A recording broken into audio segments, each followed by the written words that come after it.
തൃശൂരിൽ ഓപ്പറേഷൻ ഗ്രിപ്പിന്റെ ഭാഗമായി നടത്തിയ പരിശോധനയിൽ ഗുണ്ടാ സംഘം പിടിയിൽ 34-അംഗ സംഘത്തെ തൃശൂർ റൂറൽ പോലീസാണ് പിടികൂടിയത്. കൊലപാതകമടക്കം 100-ൽ അധികം കേസുകളിൽ പ്രതികളായവരാണ് പിടിയിലായത്. നടരാജ് പരശുറാം വിവരങ്ങൾ നൽകും. നടരാജ്, വിശദാംശങ്ങൾ. തൃശൂർ റൂറൽ പോലീസ് പരിധിയിൽ നിന്നും പിടികൂടിയിട്ടുള്ളത് അനീഷ. 23 പോലീസ് സ്റ്റേഷനുകളിലായി കൊലപാതകമടക്കം 100-ലധികം കേസുകളിൽ പ്രതികളായവരാണ് ഇവർ കുറ്റകൃത്യം ആസൂത്രണം ചെയ്യാൻ ഒത്തുചേർന്ന സമയത്താണ് അറസ്റ്റ് ചെയ്തിരിക്കുന്നതെന്നാണ് റൂറൽ പോലീസ് മേധാവി പറയുന്നത്. 14 ബൈക്കുകളും 4 കാറുകളും മാരകായുധങ്ങളും മയക്കുമരുന്നുകളൊക്കെ തന്നെ ഇവരിൽ നിന്നും പിടികൂടിയിട്ടുണ്ട്. പ്രതികളെ ചോദ്യം ചെയ്തു വരുന്നതായി അദ്ദേഹം പറയുന്നു.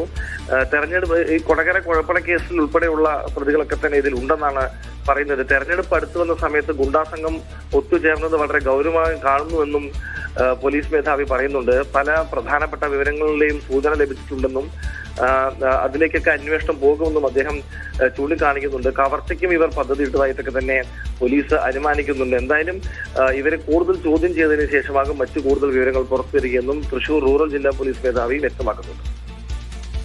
ശരി, നടരാജാണ് വിവരങ്ങൾ നൽകിയത്.